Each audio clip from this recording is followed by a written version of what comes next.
Madame, Monsieur, bonjour, bienvenue pour commencer le sommaire de ce journal. Marcelo de Sousa en visite de travail et d'amitié en Côte d'Ivoire. Le président du Portugal est arrivé la nuit dernière à Abidjan. Les deux pays vont renforcer leurs 44 ans de relations diplomatiques avec la signature de plusieurs accords de coopération.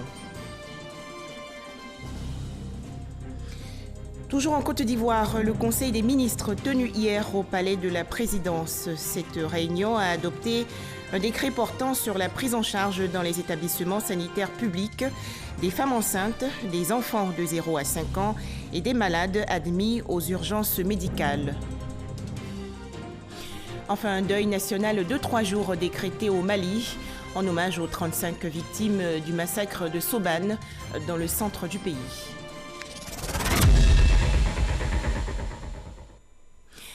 Le président du Portugal effectue actuellement une visite de travail et d'amitié en Côte d'Ivoire. Marcelo de Sousa a été accueilli la nuit dernière à l'aéroport Félix Houphouët-Boigny de Port-Bouët par le ministre d'État, ministre de la Défense, Ahmed Bakayoko.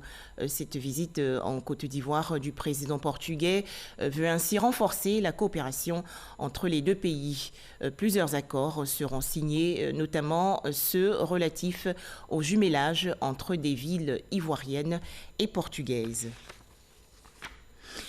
La Côte d'Ivoire et le Portugal, c'est 44 ans de coopération économique. C'est en effet le 29 janvier 1975 que les deux pays ont commencé leurs relations diplomatiques. Les explications de Herman Guivet.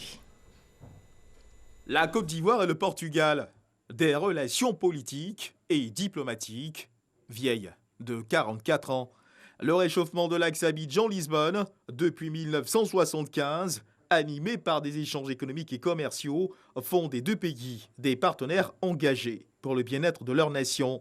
Dernière visite en date d'une autorité portugaise à Abidjan, la visite de travail de son Excellence Augusto Santos Silva, ministre des Affaires étrangères de la République portugaise, et de Eurico Brilhante Dias, secrétaire d'État pour l'internationalisation dans le cadre de la 3e session de la commission bilatérale ivoiro-portugaise.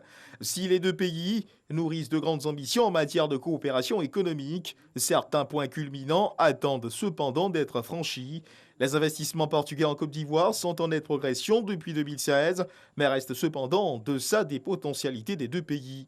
En 2018, selon des statistiques du ministère du Commerce, de l'Industrie et de la Promotion des PME, les échanges entre les deux pays dégagent un solde commercial déficitaire pour la Côte d'Ivoire.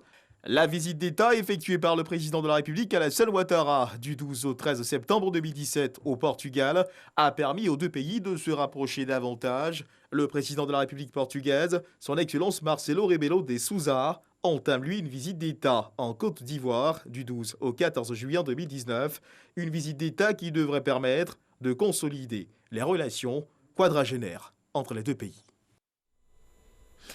On poursuit avec le Conseil des ministres présidé hier par le chef de l'État Alassane Ouattara. Les travaux se sont déroulés au palais de la présidence dans la commune du Plateau. Cette réunion gouvernementale hebdomadaire a adopté un décret portant sur la prise en charge dans les établissements sanitaires publics des femmes enceintes, des enfants de 0 à 5 ans et des malades admis aux urgences médicales. Le point avec Viviane Haïma. Garant de la paix et de l'unité nationale, le président de la République, Alassane Ouattara, a réagi ce mercredi en Conseil des ministres aux propos du président du PDCI, Henri Konan Bédié, indexant une fois encore les étrangers vivant en Côte d'Ivoire.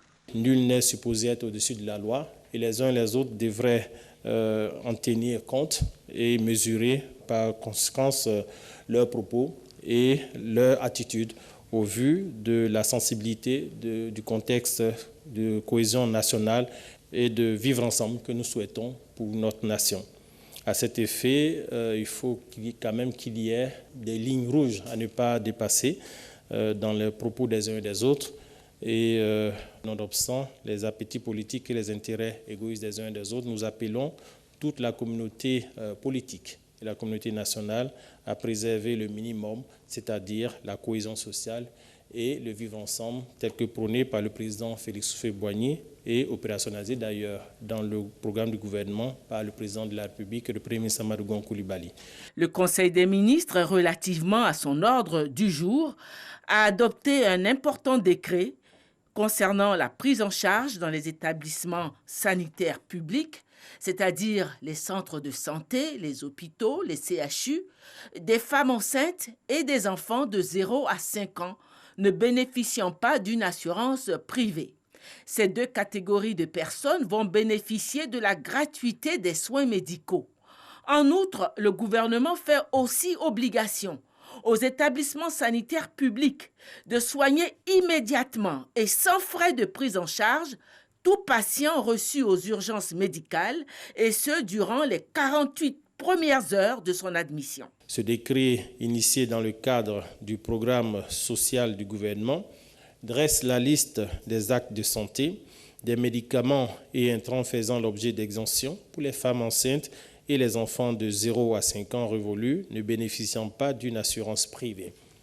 Outre l'application des mesures d'exemption sélectives, les établissements sanitaires publics et les établissements sanitaires privés investis d'une mission de service public sont tenus de prendre immédiatement en charge les 48 premières heures de l'urgence médicale chirurgicale de tout patient.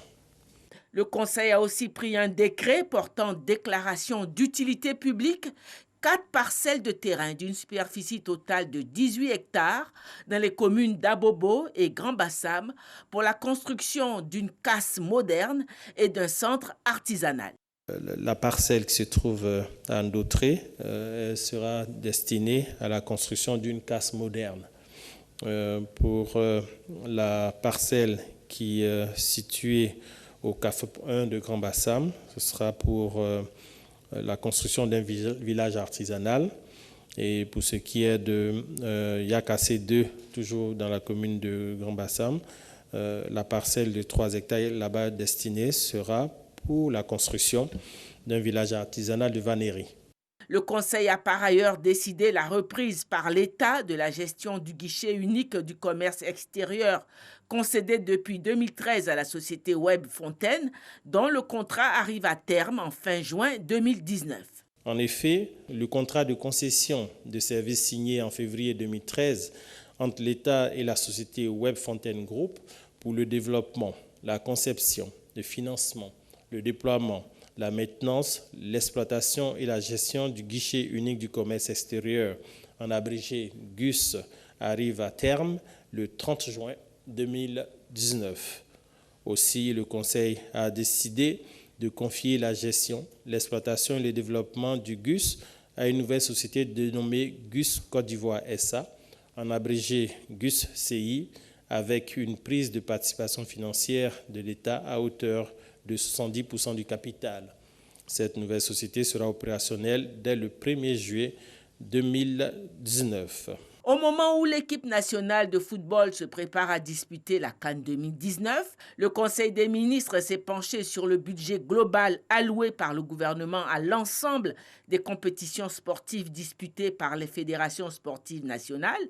Ce budget s'élève à 9,826 milliards de francs. Au plan de la diplomatie, le Conseil a été informé de la visite en Côte d'Ivoire du président de la République du Portugal, Marcelo Rebelo de Sousa, à compter de ce mercredi 12 juin au vendredi 14 juin, et de la visite officielle en Côte d'Ivoire du président du Sénégal, Macky Sall, du jeudi 20 juin au samedi 22 juin. La Russie était en fête hier. Ce pays a en effet célébré sa fête nationale. En Côte d'Ivoire, les festivités se sont déroulées à l'ambassade de la Fédération de Russie dans la commune de Cocody. Plusieurs personnalités ivoiriennes, dont le vice-président de la République, Daniel Kablan-Duncan, ont été conviés à cet événement. Le point avec Ahmed Traoré et Abou Sanogo. Chaque année, ce depuis l'année 2002, la Russie célèbre sa fête nationale. Elle s'intitulait entre 1992 et 2002, journée de l'adoption des déclarations de souveraineté de la Fédération de Russie, après la dislocation de l'URSS et l'indépendance de ses différents pays membres. À cet égard, l'ambassade de la Russie en Côte d'Ivoire raffine ses relations diplomatiques avec ses partenaires. Selon le diplomate Vladimir Baïkov, la coopération entre la Russie et la Côte d'Ivoire a de bonnes perspectives dans divers domaines. Depuis 1960, l'année de l'Afrique, notre pays forme des jeunes cadres des États africains. En 2019, la Russie a octroyé 60 bourses d'État aux jeunes ivoiriens pour faire les études dans les universités russes.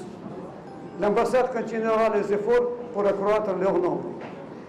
Actuellement, les deux parties travaillent activement pour élargir la base juridique des relations bilatérales. L'ambassadeur de la Russie en Côte d'Ivoire s'est félicité des réalisations de la République de Côte d'Ivoire. En premier lieu, des projets majeurs des infrastructures sur la voie prometteuse vers l'émergence en 2020. Pour lui, l'avènement majeur cette année sera le sommet Russie-Afrique qui définira les priorités entre son pays et le continent. Un séjour au Sénégal chargé d'émotions. Le président de l'Assemblée nationale ivoirienne a visité il y a quelques jours Gorée, île symbole de la traite négrière. Amadou Soumaoro a également vu le musée des civilisations noires de Dakar, la capitale. On en parle avec Moussa Konaté. Le baobab, arbre emblématique d'Afrique reproduit avec de l'acier. Cette œuvre d'art accueille tout visiteur du musée des civilisations noires à Dakar, la capitale sénégalaise. On y trouve également des objets et des photos de personnalités qui ont marqué l'histoire du continent. Les chercheurs du monde entier sont venus, de New York, de Côte d'Ivoire, du Sénégal, du Congo, du Kenya, de partout, pour pouvoir penser ensemble l'histoire de ce musée, c'est-à-dire qu'est-ce que l'on va raconter dans le musée. Avec les représentations diplomatiques des différents pays, on a demandé des prêts d'objets. On a tellement été aidés qu'on ne pourrait même pas définir clairement la liste de toutes les personnes qui ont contribué à l'existence de ce musée. C'est un musée qui est censé pouvoir parler à tous et c'est pour ça qu'on a essayé de représenter l'Afrique dans sa diversité et dans sa globalité. Ne pas penser une Afrique territoriale, penser une Afrique au travers des individus qui la représentent. Située à la rue des Théâtres, en plein centre de Dakar, la renommée de cette maison dédiée à la mémoire de l'Afrique va au-delà des frontières sénégalaises. Présent dans le pays, le président de l'Assemblée nationale, Amadou Soumaoro, visite le musée des civilisations noires. Cette maison n'appartient plus au Sénégal, ça appartient à l'Afrique. Cette maison de la culture doit être vue par tous ceux qui sont fiers d'être noirs, tous ceux qui sont fiers d'être nègres. Et je vous assure que j'ai maintenant une certaine idée de la richesse de la civilisation noire. Autre lieu où s'est rendu le président Amadou Soumaoro, l'île de Gorée, une cité aujourd'hui animée qui jadis servait de centre de regroupement des esclaves avant leur départ pour d'autres continents. Le chef de l'hémicycle ivoirien visite la maison des esclaves, endroit où les braves valides noirs passaient leurs derniers instants sur le sol africain. Venir au Sénégal sans visiter Gorée, ça serait une symphonie inachevée. Nos parents, c'est d'ici qu'ils allaient aux Amériques. Un voyage sans retour. Nous nous souviendrons toujours d'eux. Pour marquer sa présence sur cette île riche en histoire, le président de l'Assemblée nationale est fait ambassadeur de l'île de Gorée par les autorités communales. Distinction réservée aux personnalités qui visitent le site. Cette rencontre à Abidjan s'inspire des politiques et modèles réussis d'urbanisation dans le monde. Des experts nationaux et internationaux vont ainsi proposer un document cadre de politique nationale de la ville en Côte d'Ivoire. La cérémonie d'ouverture s'est déroulée en présence du ministre d'État, ministre de la Défense, Ahmed Bakayoko. On en parle avec Godefroy Okambawa. Si on laisse faire quelque part des zones où on ne devait pas, par exemple, s'installer et qu'on laisse venir une personne, puis deux, puis trois, puis quatre, évidemment, la nature a horreur du vide. Les gens vont occuper l'espace de façon anarchique et donc ça créera une ville qu'on ne voudrait pas. Mais comme on le sait, comme les gens le disent, il y a la ville, il y a Abidjan en 2050, etc., etc. Donc c'est qu'on a construit notre ville de demain. Maintenant, comment la mettre en pratique? C'est ça le problème. Et justement, d'ici à 2025, plus de 60% de la population ivoirienne vivront dans des zones urbaines et ce taux devrait atteindre les 75% d'ici à 2050. On estime à plus de 200 le nombre de centres urbains pour une population urbaine de plus de 13 millions, sur une estimation de 25 millions en 2019. Une croissance démographique qu'il faut contrôler et moderniser aujourd'hui. C'est ce qui justifie cette rencontre qui réunit des experts nationaux et internationaux qui devront réfléchir et apporter leur contribution à la formulation d'une politique nationale de la ville. La ville explose à Abidjan. Les communes, quand on a parlé, sont particulièrement touchées. Et pourtant, il faut maîtriser ça. Et je crois que c'est possible. Et avec Lagos, Luanda, quelques autres grandes villes du continent, Abidjan est certainement une candidate à devenir une des grandes métropoles insérées dans le réseau des métropoles mondiales. Nous travaillons au niveau du gouvernement pour améliorer les conditions de vie des populations ivoiriennes. Et dans ces conditions de vie, il y a une composante qui est très importante, c'est le cadre de vie. Et le cadre de vie, c'est le logement, ce sont les constructions, c'est l'urbanisme. Nous sommes tout à fait disposés à travailler main dans la main pour améliorer le cadre de vie des Ivoiriens. Pour le ministre de la Ville, construire la ville ivoirienne de demain nécessite une implication des populations et de tous les acteurs intervenant dans la gestion et le développement durable de nos villes. La ville ivoirienne de demain doit être aussi une ville inclusive favorisant la mixité et la cohésion sociale en incluant les groupes défavorisés et en respectant l'égalité entre les genres. L'équité sociale, composante majeure de la durabilité, doit permettre l'accès aux équipements et aux services de base pour tous, dans une logique d'intégration de l'ensemble des citoyens à la ville et à son développement.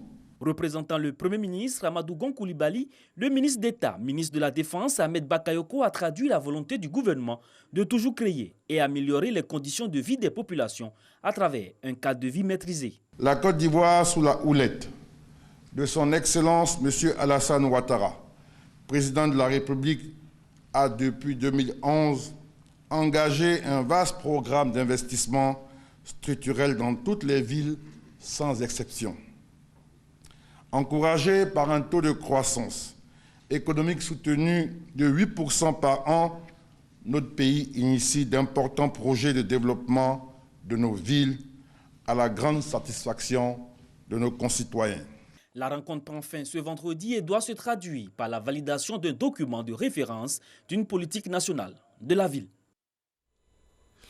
Autre actualité avec l'ouverture hier à Malabo en Guinée équatoriale des assemblées annuelles de la Banque africaine de développement. Thème retenu, l'intégration régionale pour la prospérité économique de l'Afrique. Les participants, notamment les chefs d'État et autres dirigeants africains, ont souligné l'urgence pour le continent d'activer le processus d'intégration régionale afin d'accélérer la transformation économique des pays africains. Les explications dans ce reportage de Cheikh Koné. Séparée et divisée, l'Afrique est affaiblie, mais rassemblée, unie et intégrée, l'Afrique est inarrêtable.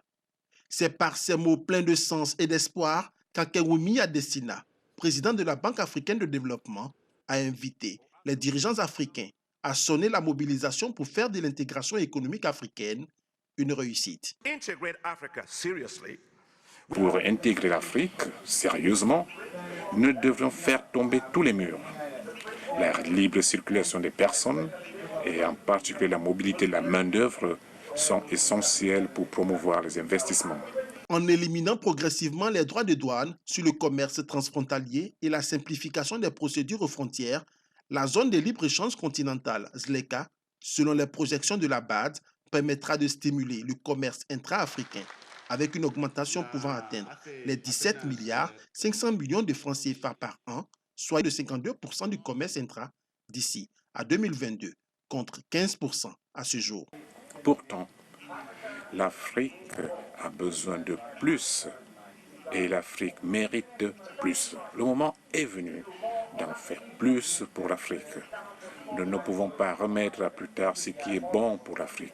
Dans son allocution d'ouverture, le président Obiang Nguema, tout en partageant l'expérience de son pays, a rappelé la nécessité pour les pays africains de se mettre ensemble.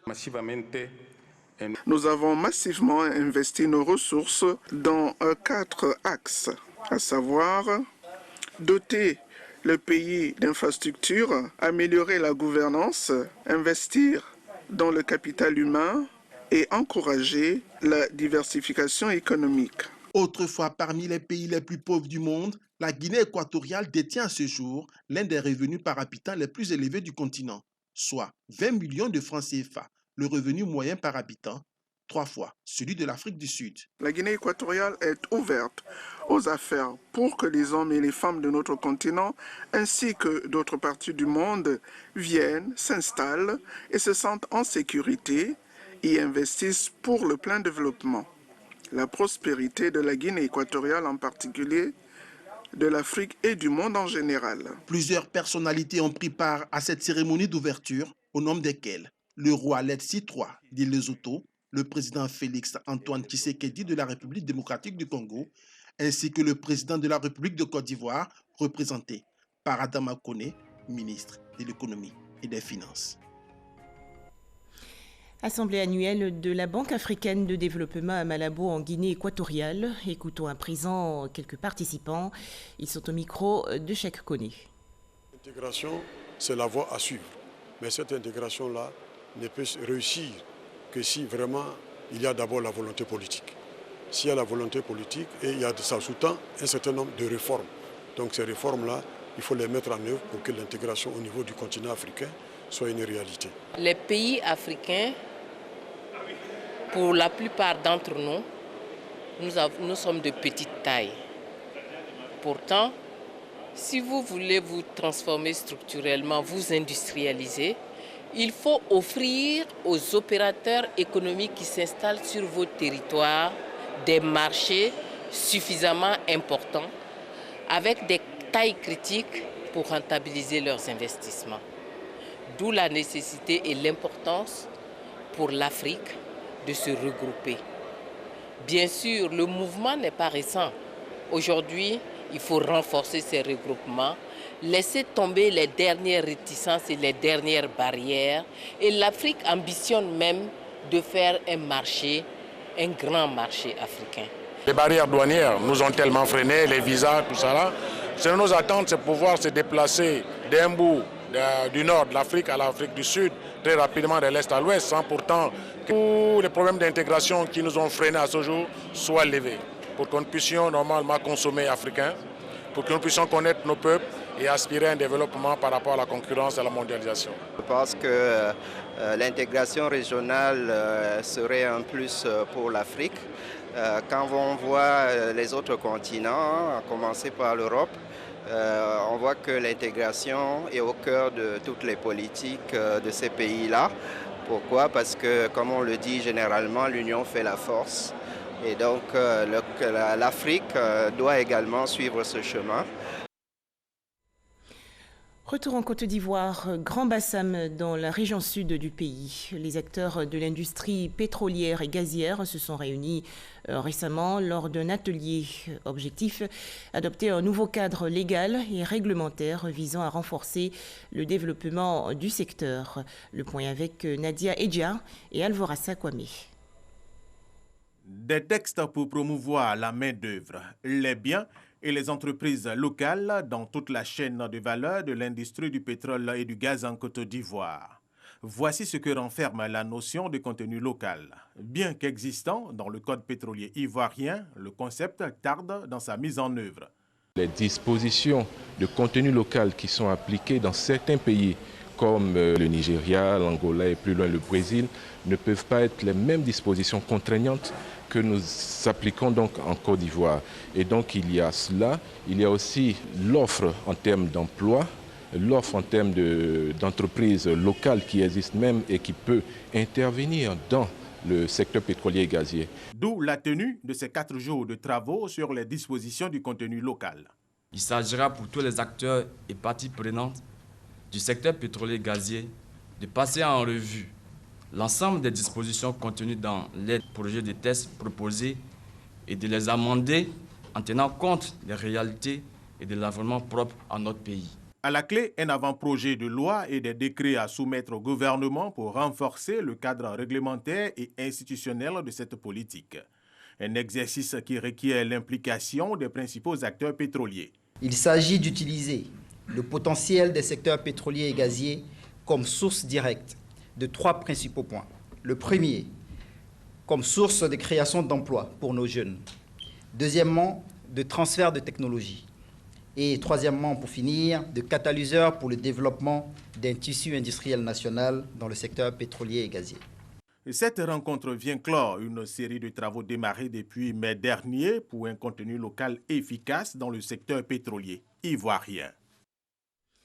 Les populations de Grand Laou, dans le sud du pays, ont pris part récemment à une rencontre initiée par le ministère de l'Environnement et du Développement durable. Au menu, la lutte contre l'érosion côtière et la gestion des risques de catastrophes naturelles. Jean-Marc Djadji et Salima Toudia. Le littoral ivoirien de 566 km montre un recul alarmant des côtes de 1 à 3 mètres au profil de la mer, selon les études du gouvernement. À Grand Laou, le ministère de l'Environnement et du Développement durable a informé les populations sinistrées et sollicité leur adhésion au programme de gestion du littoral africain, WACA. Un projet pour prévenir et gérer les risques de catastrophes naturelles sur les côtes ivoiriennes. Depuis 2011, un diagnostic du littoral ivoirien a permis d'identifier 5 points chauds, entendez par là 5 points sensibles, à savoir San Pedro, Grand Laou, Abidjan-Port-Boué, Grand Bassam et Assini. L'objectif de développement du projet WACA est de renforcer la résilience des communautés. De plus, il est absolument important que les populations comprennent que ce projet leur appartient. Nous sommes venus leur dire que le projet WACA va effectivement démarrer après la phase de préparation et un certain nombre d'outils mis en place. Après des doléances auprès des autorités, les populations de Grand Laou ont confirmé leur implication dans la mise en œuvre du projet WACA. Le projet WACA est très bienvenu. Nous adhérons à ce projet-là parce que pour nous, c'est la seule solution. Le projet WACA, initié par l'État de Côte d'Ivoire avec l'appui de la Banque mondiale, s'élève à plus de 15 milliards de francs CFA sur 5 ans. La région de Grand Laou est une zone pilote du programme. Un tout autre sujet à présent, il faut restaurer au plus vite le pont de Kounaïri, localité située dans la région centre-ouest du pays. Cet ouvrage construit en 1912 et qui relie plusieurs villages est en effet hors d'usage. Soro Corona de RTI Bouaké. Fleuve Béré, sur l'As Kounaïri, Koroko-Pla, Mankuno. Pas de pont pour allier les deux départements distants de 40 km.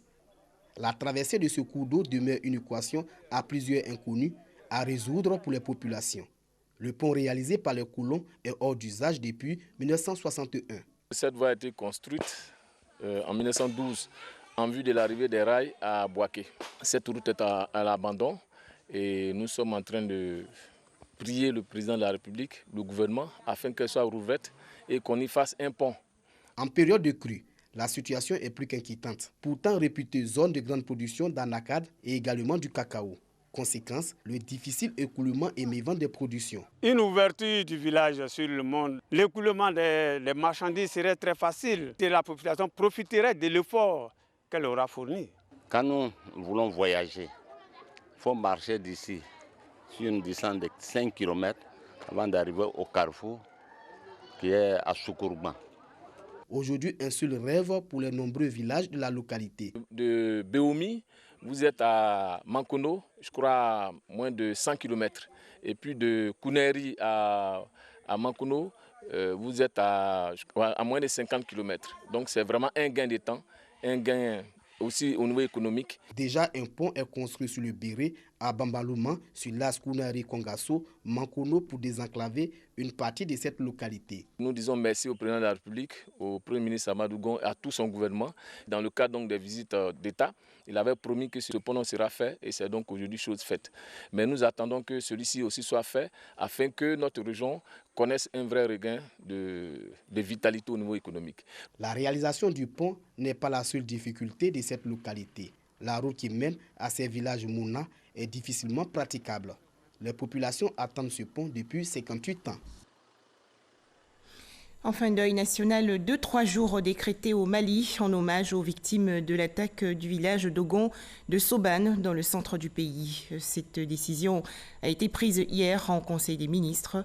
Le Premier ministre malien Boubou Cissé, qui s'était rendu dans le village après le massacre de 35 personnes le 9 juin dernier, a annoncé les premières sanctions. Le gouverneur de la région de Mopti a été révoqué.